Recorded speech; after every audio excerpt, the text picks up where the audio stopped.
نہ جانے مسائل تو علماء سے پوچھیں، یہ حکم مبین ہم کو رب سے ملا ہے، چلو پوچھ کیسے جیے زندگی کو، چلو پوچھ لے کس میں رب کی رضا ہے، رب کی رضا ہے۔ الحمدللہ رب العالمین والصلاة والسلام علی سید المرسلین، اما بعد فاعوذ باللہ من الشیطان الرجیم، بسم اللہ الرحمن الرحیم۔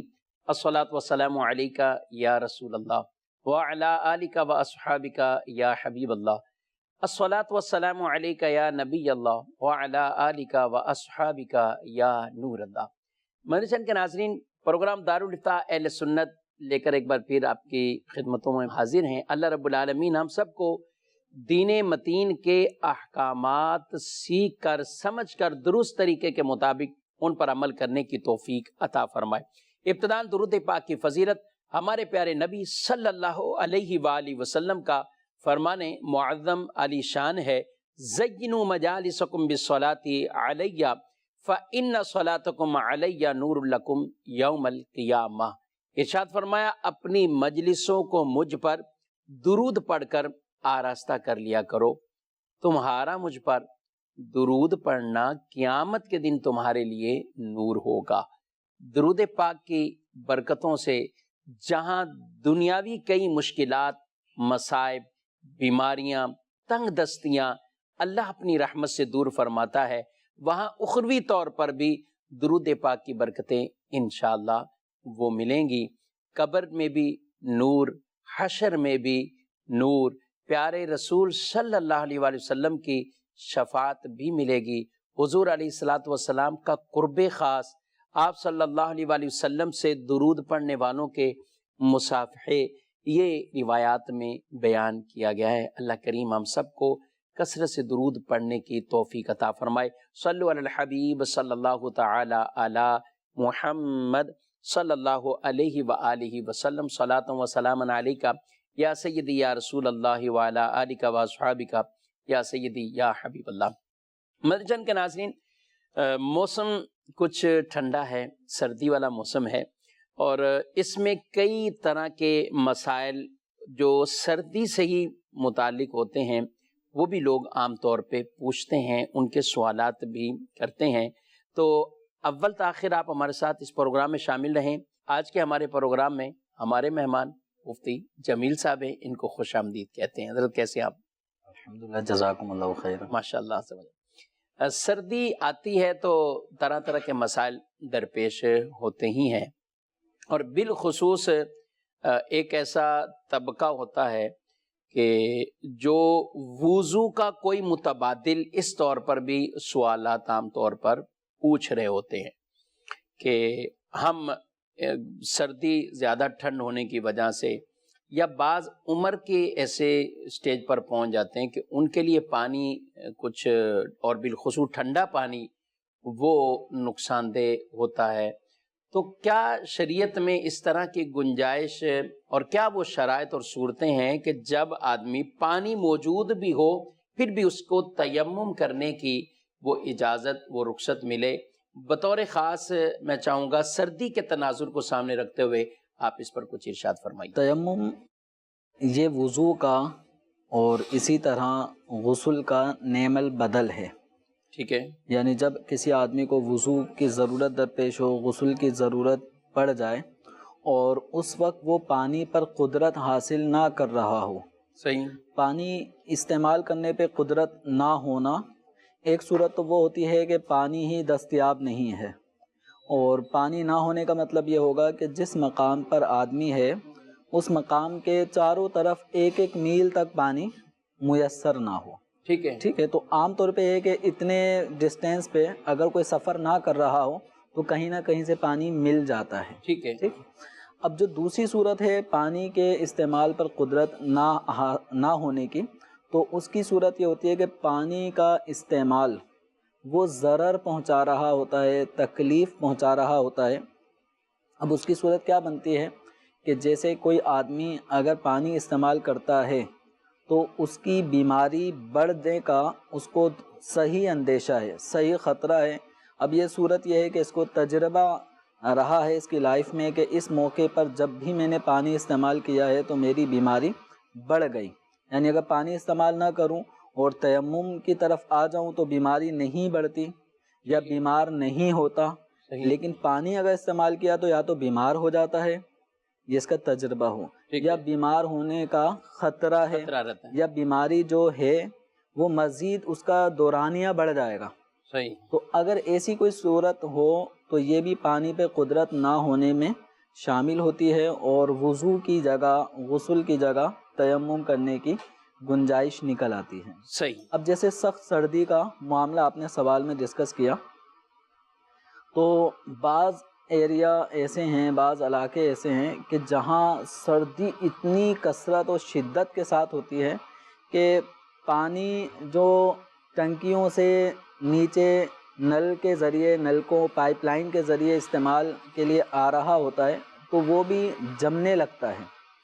وہ نل کھولیں تو پانی نہیں آ رہا ہوتا, حالانکہ ٹنکی فل بھری ہوئی ہے, تو پانی جمع ہوا ہے. تو بعض علاقے ایسے ہیں, تو اب وہ پانی کے استعمال کرنے پر اب وہ کوئی بھی ایک طریقہ, جس طرح پینے کے لیے اگر وہ وضو کرنے کے لیے کوئی اس کی صورت نکالتے ہیں, تو اسی طرح کوئی نہ کوئی ذریعہ ہو سکتا ہے. گیزر لگائے ہوں, گرم پانی کا اہتمام اگر وہ کر لیتے ہیں کہ اگر وہ وضو کر سکتے ہیں تو وضو ان کو کرنا ہوگا. ٹھیک ہے, یعنی ڈائریکٹ صرف یہی کہہ کہ ٹھنڈا پانی ہے اب ہم تیمم کر لیں, یہ کافی نہیں ہوگا. کوشش کرنا, یا اس میں گرم پانی کی میسر آ سکتا ہے تو پھر گرم. جہاں ایسے ایریا ہیں تو وہاں عمومی اعتبار سے انہوں نے کچھ نہ کچھ اہتمام کیا ہوتا ہے, تو اب یا تو گیزر ہوگا یا جو بھی اہتمام, چولہا پتیلا رکھ کے پانی وغیرہ اس میں گرم کر کے وہ وضو کر سکتے ہیں, تو ان کو وضو کرنا ہوگا. تیمم کی اجازت ایسے موقع پہ نہیں دی جائے گی.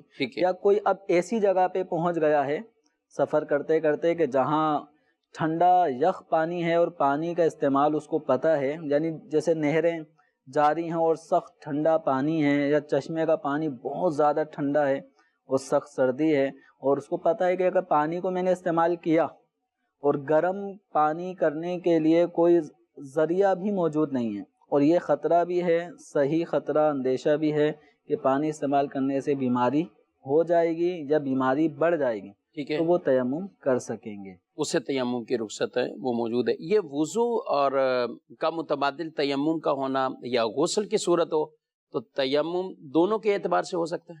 جی جی, ایسا نہیں ہے کہ وضو کا تیمم کچھ اور ہے اور غسل کا تیمم کچھ اور ہے. نارمل جیسے وضو کے فرائض الگ ہوتے ہیں, غسل کے فرائض الگ ہوتے ہیں, لیکن تیمم ایک ایسی چیز ہے جو وضو اور غسل دونوں کا طریقہ ایک ہی ہے. ٹھیک ہے, بلکہ آپ یوں سمجھ لیں کہ اگر کسی کو غسل کی حاجت ہے, اب ایسے موقع پہ اگر اس نے تیمم کر لیا تو اب اس کے لیے وضو کے اعتبار سے دوسرا تیمم کرنے کی حاجت نہیں ہے. اس نے جو غسل کی وجہ سے تیمم کیا تھا وہ وضو وضو ہی کے قائم مقام ہے, اس کو دو تیمم نہیں کرنے, دو تیمم اس کو نہیں کرنے, یعنی وہ ایک ہی کافی ہو جائے گا. اور یہ دین اسلام کی جمیل صاحب کیا خوبصورتی ہے اور احکام شرع کا حسن ہے کہ اللہ رب العالمین نے اور اللہ کے پیارے حبیب صلی اللہ علیہ وآلہ وسلم نے جہاں احکامات بیان فرمائے وہاں جو جو گنجائش اور جہاں جہاں رخصتیں شریعت مطہرہ کی طرف سے ہیں تو وہ بھی ساتھ بیان فرمائی ہیں. حدیث سے روایت وہ پڑھ رہا تھا اس سے متعلق, سفر کے اندر ایک صحابی تھے تو ان کے سر پہ چوٹ آ گئی. چوٹ آنے کی بنا پر سر زخمی ہے اور پھر وہ رات میں ان کو سونے کی وجہ سے ان کو غسل کی بھی حاجت ہو گئی. تو انہوں نے اپنی ساتھیوں سے کہا کہ میرے ساتھ ایک تو زخم ہے اور سخت سردی بھی تھی کہ میرے لیے آپ کوئی تیمم کی صورت پاتے ہیں تو تیمم مجھے آپ, تو انہوں نے کہا نہیں تمہارے لیے گنجائش نہیں ہے, تم جو ہے وہ ٹھیک پانی ٹھنڈا تھا, کہا کہ غسل کرو. اب وہ غسل کیا, پورا غسل کیا تو یہاں تک کہ ان کا انتقال ہو گیا. اب جب یہی معاملہ رسول مکرم صلی اللہ علیہ وسلم تک پہنچا تو آپ سخت ناراض ہوئے ان سے کہ جنہوں نے یہ مشورہ دے دیا تھا کہ تم غسل جو ہے وہ کر لو. تو فرمایا کہ لا علمی کا علاج یہی ہے کہ پوچھ لینا چاہیے تھا, اور اس کا سوال کر لیتے، اس کا آگے سے پوچھ لیتے، اہل علم سے پوچھ لیتے، یا نبی پاک علیہ الصلوۃ والسلام کے پاس یہ سوال چلا جاتا، تو آپ نے اسے ناراضگی کا اظہار فرمایا کہ اس معاملے میں ان کے لیے تیمم کافی تھا، اور یہاں تیمم کی جو رخصت موجود تھی اس کی بجائے جنہوں نے ان کو مشورہ دیا گویا کہ وہ اسی وجہ سے ٹھنڈ برداشت نہ کر سکے اور ان کا انتقال ہو گیا۔ تو یہ بیان کرنے کا مقصد مدعا کہ شریعت مطہرہ میں بھی جہاں جہاں رخصتیں موجود گئیں، وہ مدنی چینل کے ناظرین علماء دین سے اور اہل علم سے اس کے حوالے سے پوچھ لیا جائے۔ یہ میں ضرور کہوں گا کہ اپنے طور پہ خود نہ کوئی فیصلے کر لیں کہ تھوڑی سی ٹھنڈ بڑی ہے تو نہیں اب میں نے تیمم کرنا ہے، وضو نہیں کرنا۔ حالانکہ جب وضو مشکل ہو جائے، یہ سردی کے معاملات میں وضو مشکل ہوتا ہے، اور ایسے میں کوئی کرتا ہے وضو تو اس کے لیے ثواب بھی ڈبل فرمایا گیا، اجر اس کے لیے، جمیل صاحب اس کے لیے دگنا اجر فرمایا گیا کہ جب وضو کرنا انسان کے لیے مشکل ہو جاتا ہے۔ تو جو عذر ہیں وہ اپنی جگہ، اگر وہ آزار پائے جا رہے ہیں تو ٹھیک ہے تیمم کیجئے، اس کے علاوہ بقیہ جو ہے وہ پھر صورت جو ہے وہ وضو اور غسل والی اختیار کی جائے گی۔ اچھا، اسی کے ساتھ دوسرا ایک مسئلہ آ جاتا ہے موزوں کا۔ اب یہ موزے مختلف طرح کے، عام طور پہ چمڑے کا ذکر ہوتا ہے کتابوں میں، چمڑے کے موزوں یہ وہ، لیکن آج کے وقت میں، آج کے زمانے میں ریگزین کے بھی آتے ہیں، کچھ اور ایسی دبیز موٹی چیزوں کے آتے ہیں۔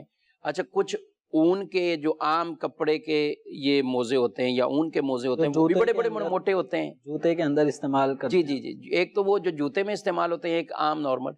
تو اس کے مسح کے حوالے سے پہلے تو وہ ایک موزے کی خاص بتا دیں کہ کون سا موزہ ایسا ہے کہ جس پر مسح ہو سکتا ہے، کون سا نہیں۔ موزے پہ مسح سے مراد یہ ہوتا ہے کہ جیسے وضو کرنے میں شریعت مطہرہ نے جو 4 فرائض مقرر کیے ہیں، چہرہ دھونا، دونوں ہاتھ کہنیوں سمیت دھونا، چوتھائی سر کا مسح کرنا، اور دونوں پاؤں کو ٹخنوں سمیت دھونا، تو یہ 4 فرائض وضو کے ہیں۔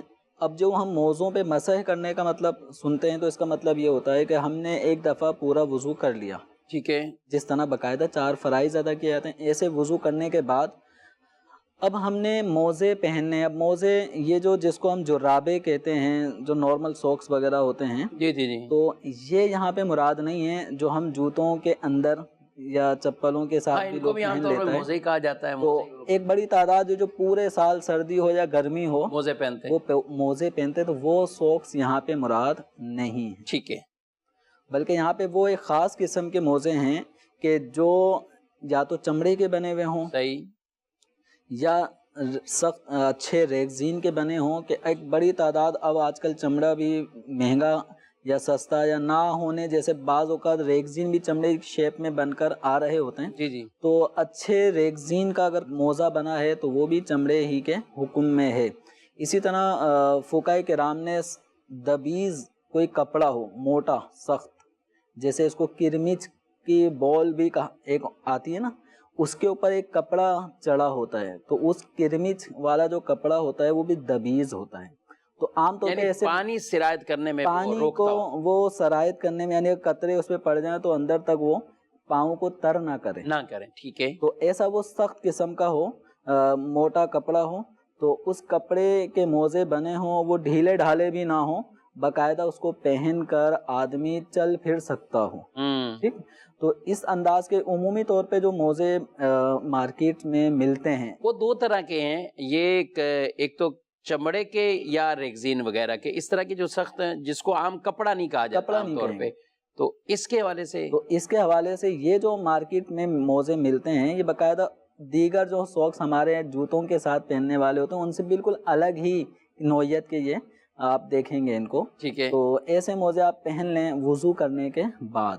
وضو کرنے کے بعد جب اس کو ہم نے پہن لیا تو اب اس کو پہننے کے بعد اس کو اب آئندہ مسح کیسے کرنا ہے، کب کرنا ہے، تو اس میں مثال کے طور پہ ایک آدمی نے 6 بجے وضو کیا، 6 بجے وضو کرنے کے بعد اگر یہ شخص مقیم ہے یعنی اپنے شہر میں ہے، تو اب اس کو اگلے دن 6 بجے شام یعنی پورے 24 گھنٹے کا دورانیہ اس کو اس بات کا حق حاصل ہے کہ یہ مسح کر سکتا ہے۔ ٹھیک ہے. کس طرح کرے گا؟ جیسے 6 بجے اس نے وضو کیا ہے، وضو مکمل کرنے کے بعد موزے پہن لیے، موزے پہننے کے بعد اب جب اس کا وضو ٹوٹتا ہے، صحیح، وضو ٹوٹنے کے بعد اب یہ ٹائم اگلے 24 گھنٹے تک اس کو مل جائے گا. جیسے 8 بجے اس کا وضو ختم ہوتا ہے تو اگلے دن 8 بجے 24 گھنٹے جب پورے ہوں گے تو یہ مقیم شخص اس کو اس بات کا حق حاصل ہے، اختیار ہے کہ جیسے فجر میں اب وضو کرنا ہے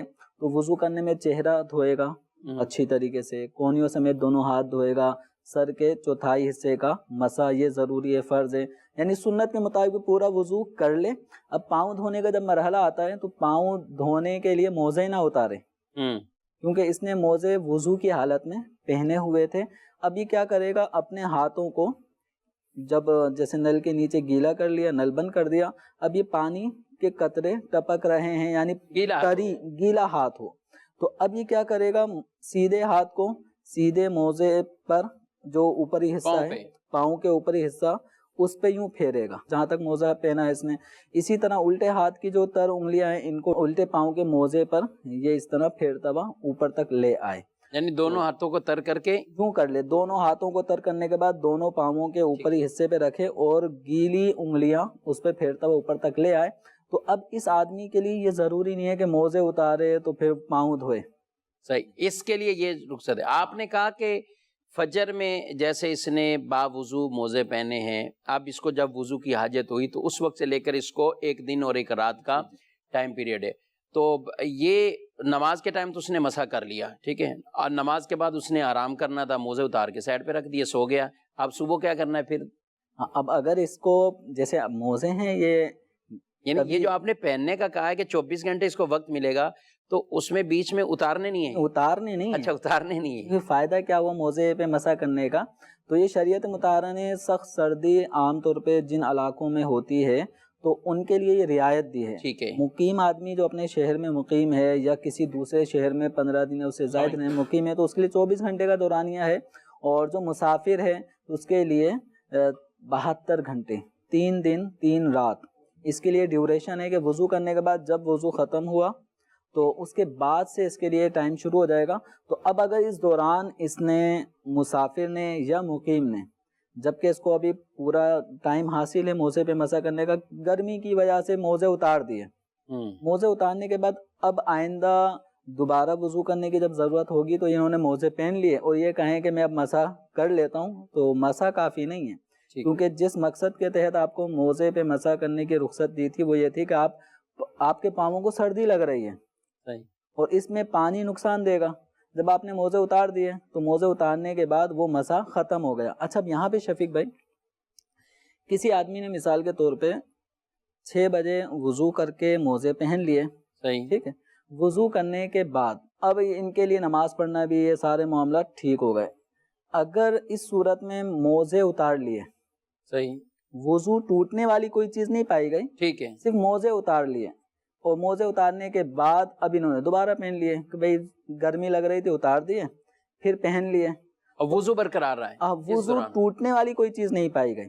تو اب اگر ان کو نماز پڑھنی ہے تو ان کو دوبارہ سے نئے سرے سے وضو لازم نہیں ہے، صرف یہ اپنے پاؤں کو اب دھونا ان کے لیے ضروری ہوگا. ٹھیک ہے. یا ایک صورت یہ ہے جیسے مقیم کے لیے 24 گھنٹے کا ٹائم تھا تو مقیم نے وضو کر کے موزوں پہ مسح کرنے کی جہاں جہاں رخصتیں تھیں تو یہ مسح کرتے رہے. اب وہ 24 گھنٹے کا ٹائم پورا ہو گیا تو یہ جو موزوں پہ مسح کیا تھا نا وہ ایکسپائر ہو گیا. اچھا، وضو نہیں ٹوٹا، یہ موزوں پہ مسح کرنے کا جو ڈیوریشن تھا وہ پورا ہو گیا، یعنی مسح ایکسپائر ہو گیا. اب ان کو لازم ہے کہ یہ پاؤں دھو لیں، دھونے کے بعد دوبارہ موزے پہن لیں. یہ کافی، یعنی یہ حساب کتاب یاد رکھنا پڑے گا. جی. میرے پاس ایک سائل کا فون آیا تو میں پہلے تو فون سنا پھر ان کی بات کی کہ بعض اوقات اس طرح کی جو چیز بیان کی جا رہی ہوتی ہے تو اس کو سننے والا اس تناظر میں لیتا ہے کہ شاید یہ پوری یہ شرائط پائی جانا. مثال کے طور پہ اسی پر بھائی مجھے وہ یہی کہنے لگے کہ یار 3 دن لگاتار تو ہم سفر میں نہیں پہن سکتے موزے، تو مطلب پھر رخصت ہی نہیں ہے کسی طرح کی. جبکہ وہ زیادہ سے زیادہ مقدار بیان کی جا رہی ہے کہ اس کو مسافر کے لیے 3 دن ہے، ان کو 24 گھنٹے کے لیے ہے. یعنی ایسا نہیں ہے کہ اب یہ مقیم جو ہے وہ 24 گھنٹے پہنے ہی رکھے. جی لازمین یہ آپ کو رخصت و رعایت ہے کہ اگر آپ چاہتے ہیں کہ 24 گھنٹے تک پاؤں نہ دھوم صحیح سردی کی وجہ سے. ہاں، جیسے عام طور پہ اسی طرح گھروں میں خواتین بھی ہیں. اب عصر کے لیے وضو کیا، موزے پہن لیے، اب عصر، اس کے بعد مغرب ہے، عشاء ہے، ان نمازوں کے دوران اگر ضرورت پڑتی ہے حاجت یہ معاملہ تو یہ مسح کر کے اپنا معاملات.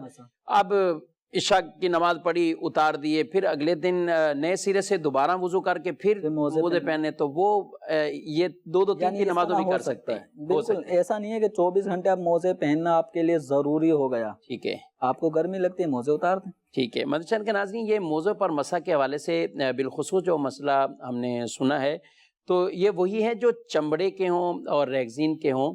عام جو ہمارے جو جرابیں ہیں جن کو ساکس وغیرہ جو پہنے جاتی ہیں، اور گرمی سردی تقریباً ایک تعداد ہے جو انہیں استعمال کرتی ہے، آفس جاتے ہوئے بھی یہ پہنتے ہیں، تو وہ مسح کے لیے کافی نہیں ہوگے. ان کو اتار کر ہی پاؤں دھونا وہ ضروری ہے. کچھ آپ کی کال بھی شامل کرتے ہیں، پھر اپنے اسی ٹاپک کو، اسی موضوع کو لے کر ہم آگے مزید بڑھیں گے. آج ہم بالخصوص سردی سے متعلق وہ احکام شرع جو عام طور پہ لوگوں کو پوچھنے ہوتے ہیں، جو سوالات ان کے ذہنوں میں آ رہے ہوتے ہیں، کوشش ہم کریں گے کہ انہی جوابات کو اور ان سوالات کو زیادہ سے زیادہ پروگرام میں شامل کریں. بہرحال دیکھتے ہیں مدنی چینل کے ناظرین کیا پوچھنا ہے. دارالفتہ اہل سنت میں میرا سوال یہ ہے کہ اگر امام 4 رکعت والی نماز میں قاعدہ اخیرہ کیے بغیر کھڑا ہو جائے اور ابھی بیٹھنے ہی کی مقدار میں تھا کہ کسی مقتدی نے لقمہ دیا، امام صاحب بیٹھ گئے، تو اس صورت میں نماز کا کیا حکم ہوگا اور سجدہ سہو بھی کرنا ہوگا یا نہیں؟ برائے کرم یہ مسئلہ ارشاد فرما دیجیے. ٹھیک ہے، اس کو بھی شامل کرتے ہیں. جی مزید سوال.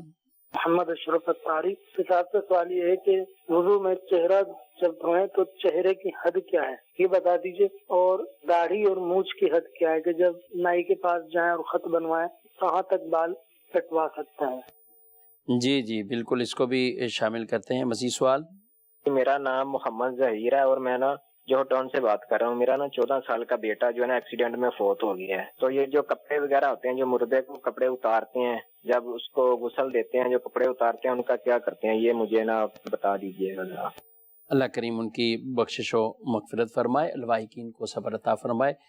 یہیں سے یہ سوال شامل کرتے ہیں. عام طور پہ یہ سوال پوچھا بھی جاتا ہے کہ میت کے جو اپنے کپڑے ہیں، جو ان کے استعمال شدہ کپڑے ہوتے ہیں، کچھ رکھے ہوئے ہیں، کچھ ان کے جو اتارے ہوئے ہیں، تو ایسی صورتحال میں ان کپڑوں کے بارے میں کیا حکم ہے؟ ایسے جو کپڑے ہیں جو میت کے استعمال میں رہے ہیں اور عام طور پہ گھر میں رکھے ہوئے ہوتے ہیں، تو ان کپڑوں کے جو بھی اب وارث ہیں، جیسے ان کا جو سوال تھا، ان کے سوال سے ظاہر ہے کہ بچے کی عمر کم ہے اور والدین زندہ ہیں، تو اس بچے کے جملہ کپڑے اس کے وارث اس کے ماں باپ ہیں. ٹھیک ہے، جی ماں باپ اگر ہیں تو پھر بہن بھائی وارث نہیں ہوتے، والد کے ہوتے ہوئے بھائی یا بہن حصے دار وراثت میں نہیں ہوتے. تو اب والد اور والدہ دونوں مل کر ان کپڑوں کے بارے میں جو بھی فیصلہ کرنا چاہیں، کسی غریب کو صدقہ کرنا چاہیں تو صدقہ کر دیں. اگر ان سے کوئی چھوٹا بھائی ہے کہ جو اب وہ کپڑے پہن سکتا ہے تو اس بچے کو گفٹ کر دیں تو وہ پہنتا رہے. تو اس طرح کر سکتے ہیں. ٹھیک ہے، یعنی جو بالغ ورثاء ہیں وہ سب باہمی رضامندی سے وہ اٹھا کر اگر کسی کو بھی دینا چاہیں، صدقہ بھی کرنا چاہیں، کر سکتے ہیں.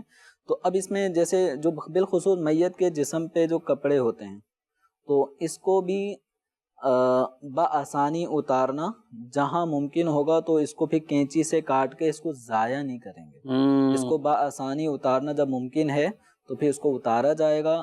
بعض غسال کو دیکھا گیا ہے کہ وہ آتے ہیں اور کینچی سے اس کی آستینیں کاٹ کے اور اس کی قمیض کو بالکل خراب کر دیتے ہیں. ان کپڑوں کو ضائع کر دیتے ہیں. ان کپڑوں کو ضائع نہیں کر سکتے. جہاں ممکن ہے میت کے جسم سے بآسانی کپڑا اتارنا یعنی قمیض وغیرہ تو وہ اس کو اتارا ہی جائے گا.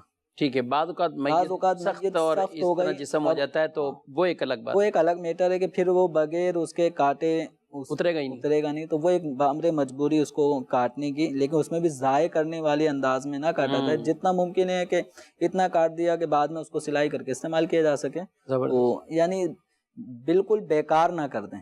جتنا کارآمد ہو سکتا ہے اتنا اس کو کارآمد طریقے سے کاٹا جائے. ٹھیک ہے. اور ہے یہ باقی مال وراثت کے طور پر، یہ بھی چیزیں وراثت یہ مال وراثت، میت کے جسم پہ جو بھی اب کپڑے ہیں وہ بھی اب اس کا وہ وراثت بن گئے، مال ترکہ ہو گئے، تو اب اسی کے اندر شامل ہوں گے، جو ان کے احکامات ہیں تو اس کے مطابق عمل کیا جائے گا. ٹھیک ہے. یہ امام چوتھی رکعت میں قاعدہ اخیرہ کیے بغیر ہی کھڑے ہوں گے تو اپنا مقتدی کا اس صورت میں ان کو لقمہ دینا.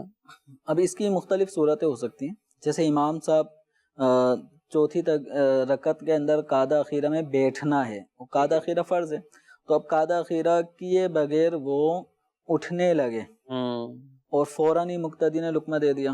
ٹھیک ہے. یعنی اٹھنے لگے کا مطلب ہے کہ وہ تکبیر دراز آواز میں کہتے ہیں نا اللہ اکبر، تو مقتدیوں کو قریب ہوتے ہیں ان کو پتہ چل جاتا تو ہے، ایسے موقع پہ فوراً لقمہ دے دیا تو سجدہ سہو بھی لازم نہیں ہے، اور امام صاحب اتحیات میں بیٹھ جائیں اور نماز روٹین کے مطابق پڑھیں. صحیح. ٹھیک ہے، نماز سب کی ہو جائے گی. ایک صورت یہ ہے کہ امام صاحب کھڑے ہو گئے پانچویں رکعت کے لیے، تو اس موقع پہ بھی لقمہ دیا جا سکتا ہے. ٹھیک ہے. تو لقمہ دے دیا اور امام صاحب بیٹھ گئے، لیکن چونکہ وہ مکمل کھڑے ہو چکے تھے، ٹھیک ہے. اب انہیں اتحیات پڑھنے کے بعد سجدہ سہو کرنا ہے. سجدہ سہو کرنے کے بعد دوبارہ سے اتحیات درود شریف وغیرہ پڑھا جاتا ہے تو نماز درست ہو جائے گی. ٹھیک ہے. یعنی لقمہ دینے کی یہاں لقمہ دینے کی اور اجازت ہے لقمہ دینے کی، بلکہ اس صورت میں لقمہ ہی دیا جائے گا کہ نماز کو فساد سے بچا لیا جائے. ٹھیک ہے. وضو کے یہ کہہ رہے ہیں کہ وضو میں جو چہرے کی حد ہے وہ کیا ہے، اور داڑھی رکھنے کے اعتبار سے دو سوال ہیں ان کے کہ جب ہم حجام کے پاس جائیں اور اس طور پر وضو کے اندر کہاں ہے، یہ تھوڑا آپ بتائیے. وضو کے اندر جو چہرے کی حد شریعت مطہرہ نے مقرر کی ہے کہ فَغْسِلُوا وُجُوهَكُمْ، اپنے چہروں کو دھو. صحیح ہے. جو قرآن پاک کے اندر حکم آیا وضو کے بارے میں، تو عام طور پہ جہاں سے بال جمنا شروع ہوتے ہیں، ٹھیک ہے، بعض اوقات عمر گزرتے گزرتے بال بھی گزرتے چلے جاتے ہیں اور سر خالی ہوتا جاتا ہے، تو وہ بال پیچھے جاتے ہیں، تو وہ چہرے کی حد میں شامل نہیں ہوگا. ٹھیک ہے. جہاں سے الفاظ کہیں فقہاء کرام کے، جہاں سے عادتاً بال اگتے ہیں سر میں، تو وہاں وہ سر ہے، اور جہاں حصہ جو پیشانی کا ہے وہ خالی رہتا ہے تو وہ پیشانی، وہ چہرہ ہے، وہ چہرے میں شامل ہے. تو وہاں جہاں سے عادتاً بال اگتے ہیں وہاں سے لے کے تھوڑی کے نیچے تک، یعنی یہ تھوڑی شامل ہے. اس کے اندر یہ جو گلا ہے نا یہ شامل نہیں ہے. اچھا. تھوڑی جو ہے یہ ہڈی یہ اس میں شامل ہے، یعنی اس کے اب نیچے تک. اب یہ پورا جو گلا ہے نرم حصہ گلے کا یہ چہرے کی حد میں شامل نہیں ہے. البتہ وضو کرنے میں مرد حضرات کے لیے سنت یہ ہے کہ وہ اپنے داڑھی کے مکمل بالوں کو دھوئیں گے. صحیح. یہ چاہے داڑھی گھنی ہو چاہے زیادہ ہلکی ہو، بھری ہوئی، تو وہ جتنے بھی بال ہیں، بال کی جڑ اور بال کی نوک، ان سب کو دھونا وضو کے اندر یہ سنت ہے. اگرچہ وہ چہرے کی حد سے باہر ہیں تو ان کو بھی یہ دھوئیں گے اور اس میں خلال کیا جائے. ان کو تو دھونا سنت جو چہرے کی حد تعریف میں اس میں نہ آ رہے ہوں، اور جو چہرے کی اس حد بندی میں جو چہرے کی حد میں آ رہے ہیں، یعنی جیسے مثال کے طور پہ یہ حصہ جو ہے یہ چہرے کی اس میں آ رہا ہے. ٹھیک ہے. لیکن اب یہ جو بال لٹک رہے ہیں یہ چہرے کی حد سے آگے نکل گئے. ٹھیک ہے. لیکن جو اوپر کے بال ہیں جو چہرے کی حد میں داخل ہیں، یہ جو بال ہیں جو تھوڑی کے اوپر ہی ہیں، تو ان بالوں کو جو چہرے کی حد میں ہیں ان کا دھونا یہ ضروری ہے. ان کے اب جس میں فرق آ جاتا ہے کہ اگر جیسے میرے بال ہلکے ہیں تو مجھے بال بما کھال اچھا یہ دھونا ضروری ہوگا. صحیح. لیکن بعض افراد کی داڑھی بہت گھنی ہوتی ہے کہ ان کے بالوں کے داڑھی کو دیکھیں تو ان کی کھال نظر نہیں آتی. تو اس قدر گھنی جن کی داڑھی ہوگی تو اب ان کی بالوں کی جڑوں تک پانی پہنچانا، کھال تک پانی پہنچانا یہ فرض نہیں ہے. البتہ سنت اب بھی ہے. پھر وہ کیا کریں، ان کا فرض کی ادائیگی کے لیے کتنے بال وہ دھوئیں گے؟ تو اب یہ ہے کہ جو چہرے کی حد میں جو بال آ رہے ہیں ان کے اوپر پانی بہہ جانا یہ گویا چہرے کو دھونے کہلائے گا. لیکن سنت یہی ہے کہ پوری داڑھی کو دھویا جائے. لیکن اس کے اندر بعض اوقات ایسا ہوتا ہے کہ یہ بعض وضو کرنے والے اس قدر شدت کے ساتھ مبالغہ چہرے دھونے میں بالخصوص کرتے ہیں، اور بالخصوص جو داڑھی بھی جن کی ہے، تو اب وہ کیا کرتے ہیں نل کھولتے ہیں جو وضو خانے میں ہے، تو اپنا سر پورا لے جانے کے بعد وہ پانی اس قدر بہا رہے ہوتے ہیں کہ کان میں بھی پانی جا رہا ہوتا ہے، کان آدھا سر چہرے کے اندر دھل، سامنے کا پورا حصہ بھی گیلا ہو جاتا ہے. تو شریعت مطہرہ نے اس مبالغے کا حکم نہیں دیا. اب یہ ہے کہ داڑھی مکمل دھلے، اب اس کے اندر جو چہرے کی جو مقدار ہے جو فرض ہے اس کی طرف ہمیں توجہ بالخصوص رکھنی چاہیے، لیکن دیگر چیزوں کو بھی کہ بہت زیادہ پانی کا استعمال نہ کریں اس میں۔ ٹھیک ہے، جو بہت اسراف اچھی کی آپ نے یہ وضاحت فرمائی۔ اور ایسے کئی افراد ہیں جو عام طور پر مسجدوں کے اندر بالخصوص وضو خانے پہ نظر آتے ہیں، اور پھر جب وہ اتنا مبالغہ کرتے ہیں تو پھر ساتھ والے کو بھی کچھ پہنچا رہے ہوتے ہیں، ادھر بھی کچھ پانی پہنچا رہے ہوتے ہیں، تو ان چیزوں سے بھی بہرحال احتیاط کرنی چاہیے۔ جتنا حکم شرع ہے اس کے مطابق اس پر عمل کریں گے تو انشاءاللہ اسی میں ہی برکت ہے، اسی میں ہی عظمت ہے۔ داڑھی کی حد سے متعلق جو سوال کیا گیا، تو داڑھی جو ٹھوڑی پر جمتی داڑھی اور یہ کن پٹی، یا میں بطور خاص یہ ناظرین سے یہ عرض کروں گا، اور بلکہ وہ تمام افراد جو داڑھی ماشاءاللہ اللہ نے آپ کو توفیق دی ہے، داڑھی آپ نے رکھی ہوئی ہے، تو جب خط بنانے کا سلسلہ آتا ہے یا داڑھی کی سیٹنگ کا آتا ہے جمیل صاحب، اس میں وہ کرتے کرتے ہی یا تو ایک مٹھی سے کم کر جائیں گے، وہ کوئی ادھر سے سیٹ کریں گے، کوئی ادھر سے سیٹ کرتے جائیں گے، تو ایک، اور دوسرا یہ کہ یہ بالخصوص جو کانوں کے پاس بال ہوتے ہیں، یہ تو ایسے ہے کہ ان کو وہ بالکلیہ ہی سیٹنگ میں لے آتے ہیں، بس سیٹنگ میں لیتے ہیں اور باریک سی تار اس میں وہ بنا دیتے ہیں ان کو۔ تو حالانکہ یہ کن پٹی کا جو ہماری ہڈی ہے، یہ اس سے نیچے جتنے یہ بال جمتے ہیں وہ داڑھی کا حصہ ہے۔ اس طرح یہ ہونٹوں کے نیچے جو بال ہوتے ہیں جن کو ہم بچی کے بال کہتے ہیں، تو یہ بھی کاٹنا یہ مکروہ تحریمی ہے اور جائز نہیں ہے یہ۔ اور بالخصوص بعض ہوتے ہیں کہ ہو ہی نہ، بال ہی نہ ہو، جیسے ماشاءاللہ جمیل صاحب کو دیکھیں ان کے پورے ہونٹ کے نیچے بال ہیں، ایسا ہی ہاں، تو یہ نچلے ہونٹ کے جو بال ہیں نا، یہ سب داڑھی میں شامل ہیں۔ ٹھیک ہے۔ اچھا، بعض لوگ کیا کرتے ہیں کہ وہ یہاں سے کٹ لگواتے ہیں، یہاں سے کٹ لگواتے ہیں، تھوڑا سا باقی رکھتے صحیح ہیں، ہے، یعنی ان کی شیپ ایسی ہوتی ہے جیسے آپ کی اس وقت نظر آ رہی ہے، لیکن آپ نے کٹوایا نہیں ہے۔ جی جی بالکل، آپ کے یہاں پہ بال ہی نہیں ہے تو ایک الگ میٹر ہے، لیکن بعض لوگ اس طرح کا شیپ بنواتے ہیں جس طرح اس وہ وقت پھر یہ ہونٹوں کے جو نیچے والے بال ہوتے ہیں ان کو بھی وہ بھی کٹواتے ہیں، باریک کر کے، اور وہ پورا ایک اس طرح پلیٹ بنا لگواتے لیتے ہیں، ایک تو اسٹائل بناتے ہیں۔ یہ جائز طریقہ نہیں ہے۔ ٹھیک ہے، ماشاءاللہ۔ تو بہرحال داڑھی کا معاملہ جب بھی جائیں اور کسی ہیئر ڈریسر کے پاس، تو وہاں پہ اس طرح کا نا اس میں خیال کرنا چاہیے، احتیاط کرنی چاہیے، اور یہ نور جو ہے نا یہ داڑھی کا یہ برقرار رکھیں اور سنت کے مطابق ہی رہے۔ اللہ ہمیں اسی پر استقامت عطا فرمائے۔ صلو علی الحبیب صلی اللہ تعالی علی محمد۔ جانے مسائل تو علماء سے پوچھیں، یہ حکم مبین ہم کو رب سے